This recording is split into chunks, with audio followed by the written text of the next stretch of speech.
Welcome ladies and gentlemen to my YouTube channel. Hope you are all doing well. My name is Riga. For my returning viewers and also to my new subscribers, I usually appreciate so much for your great support always towards this great channel. So now Kenyans, there is something here I need you to know.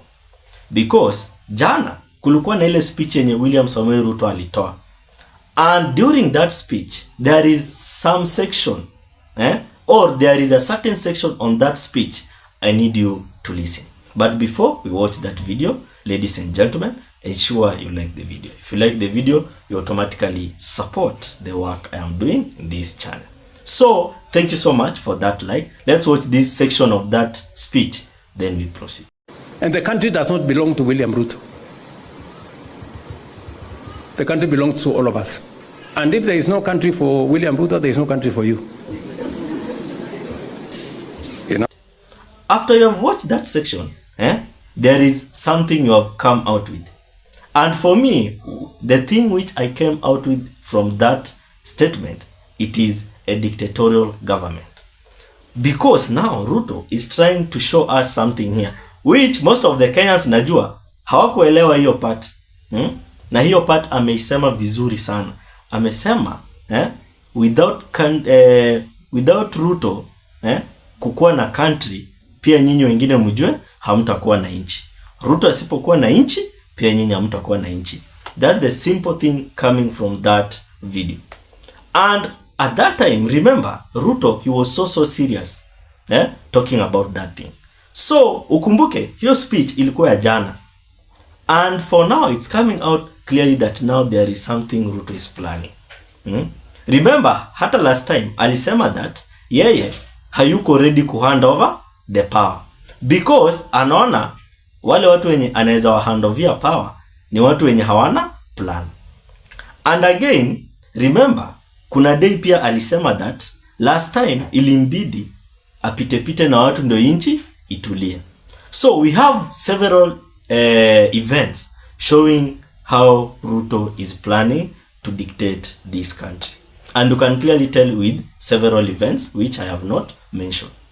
So up to now, we as a common mwananchi, I think we are going to suffer a lot. Because even if we tried our level best, we are still seeing this government continuing on with its filthy activities.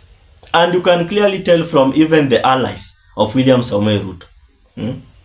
Remember, yesterday, kuna something yenye Murkomen alikama out kusema.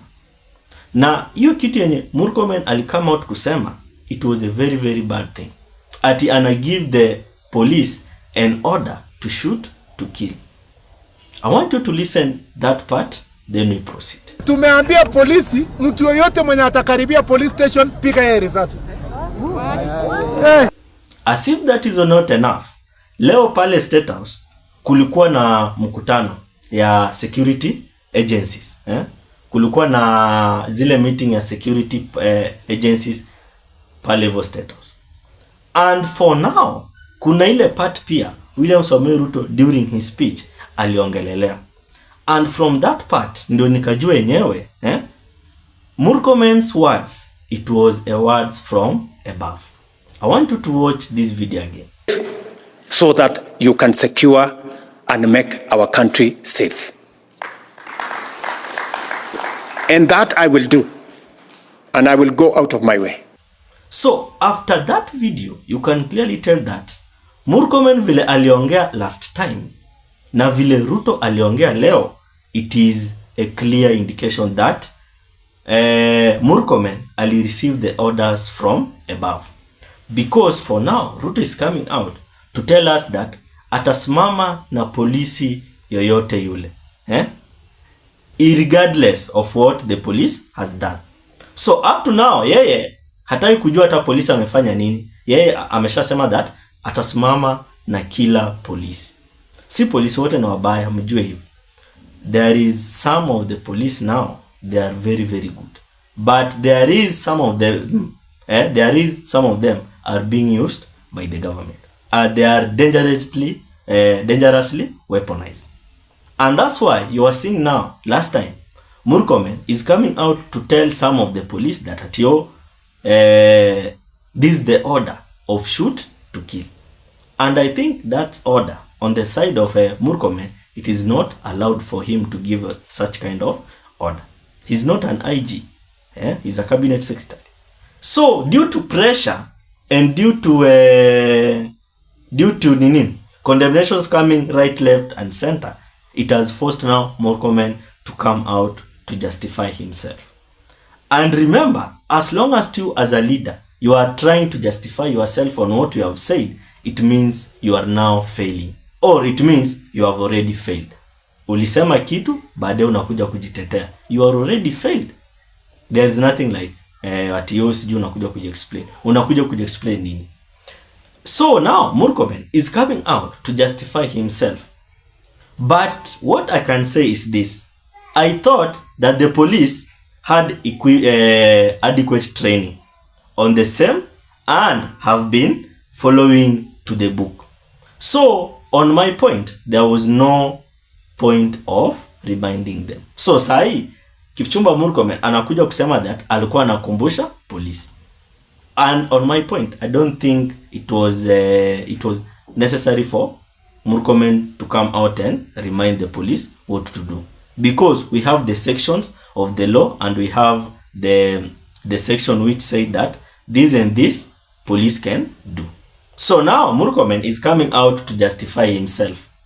Anajaribu sasa kujitetea, meaning that he has already failed, because as a leader ukishasema kitu tena unakuja kujitetea means you have already failed. So now anakuja kusema that yeye hakusema hivyo. So I want you to watch this video, then we proceed, which showing how now Murkomen is coming out to justify himself. Then we proceed. And I'm saying this with all humility.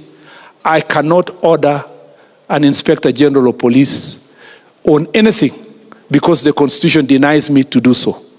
And I did not order the Inspector General or any police officer to carry out any extrajudicial anywhere.